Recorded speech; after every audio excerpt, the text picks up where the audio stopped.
So John, after the win in UCD, we're back to Dublin derby action on Friday away to Shelbourne. Yourself and the lads must be really looking forward to it. Yeah, no, of course. Delighted to get 3 points in the last game. Sets us up nicely going into this one. Big game against Shells. They always are big games, so very much looking forward to it. We've beaten them 3 times this season, all by 1-0 margins. They've been tight matches and quite tense for us watching on the sidelines. Are you expecting something similar at Tolka? Yeah, I think 2 well-matched teams.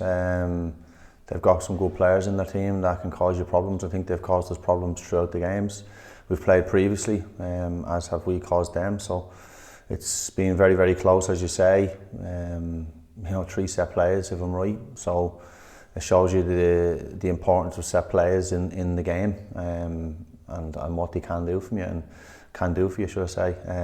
So it's really important that, again, we're focused attacking and defending set plays, but also in our general game as well.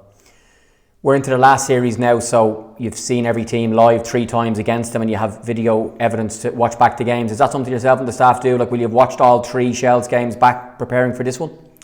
Yeah, we'll obviously watch back over footage of the previous ones, but probably more kind of looking at the more up-to-date games. They've obviously got new players in from the last time we played them. A couple of lads come in from Hull that look decent players, and will cause us problems. So yeah, the more recent stuff is probably what you're doing. I think they've been playing a different shape recently, so whether they play that or not, who knows. We'll obviously know Friday at 7:45 what they're doing, so we'll be prepared for whatever they chuck at us. And as I said, it's important that we try and implement our game on them, and we try and make the big moments count, which we have done in the previous meetings. As you said, they're a tough nut to crack. They don't lose many games. I think they've lost maybe 5 this year in the league, and 3 of them are against us, and very tight defeats at that. So they're a good side. They're very well organised. Damien has them well drilled and playing good football. So it's up to us to make sure we put in a performance that merits the 3 points. Both teams on long unbeaten runs in the league as well. Shelbourne's last defeat domestically was actually against us back on the 23rd of June. We're 9 matches domestically unbeaten, 7 in the league and 2 in the cup as well. Our last defeat in the league was at the start of June against 𝗣𝗏𝗘𝗪. So the small details suggest that the game might be won or lost on those, just given that both teams haven't lost in so long.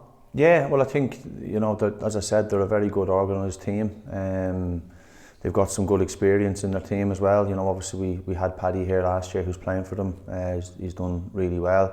Midfield players, they've got some good midfield players that are holding the midfield and making it their own. So it's important that we try and control as much as we can.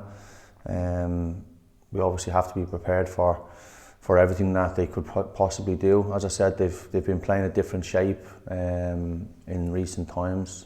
Obviously against us, they played something different to what they're doing now, so they could flip back to that because it caused problems at the time. So something that we need to be mindful of. And again, we've worked hard on our set plays, as we know how important they are in football.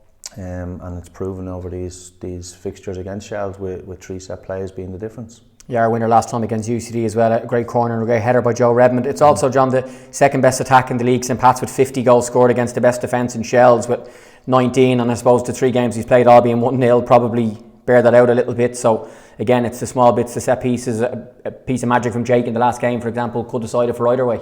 Yeah, that's it. That's we've got players in our team that can, I call them match winners, game changers, whatever you want to call them. So they have as well in their team. They've got some fantastic players in their team.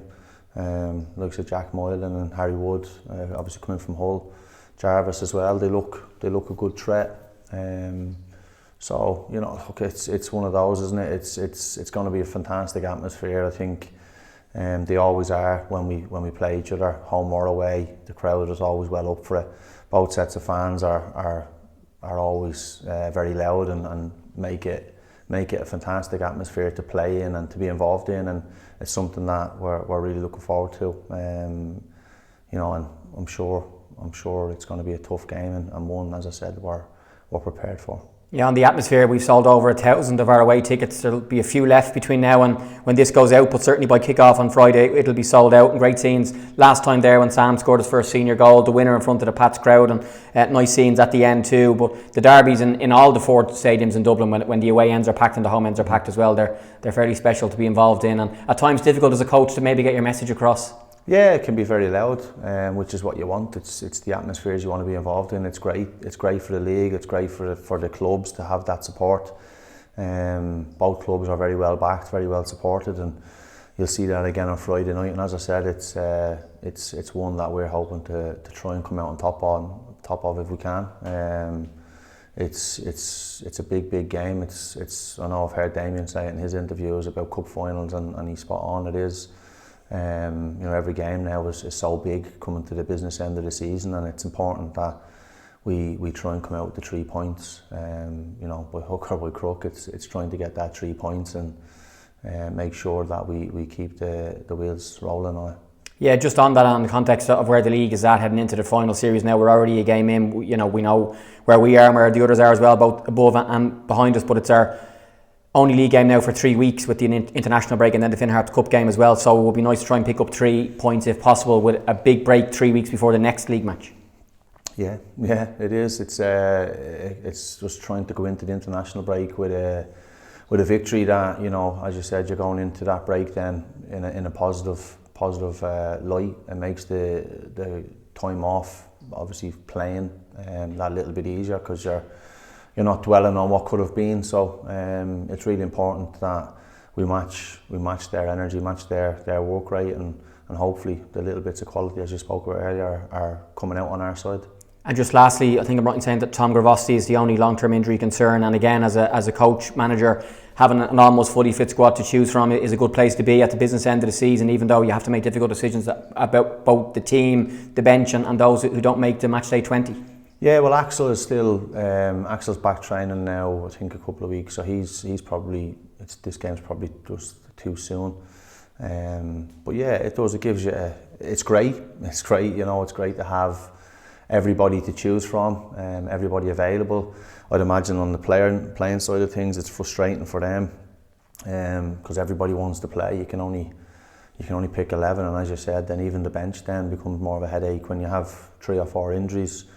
The squad practically picks itself for the match day, so it's leaving lads out that probably, are more than good enough to be in squads.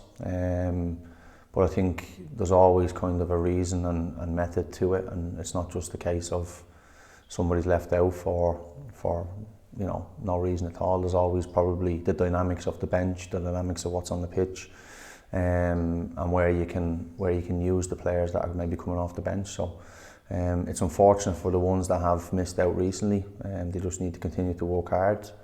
And I'm sure opportunities will present themselves as they tend to do in football. Thanks, John. Best of luck. Cheers, Jay. Thank you.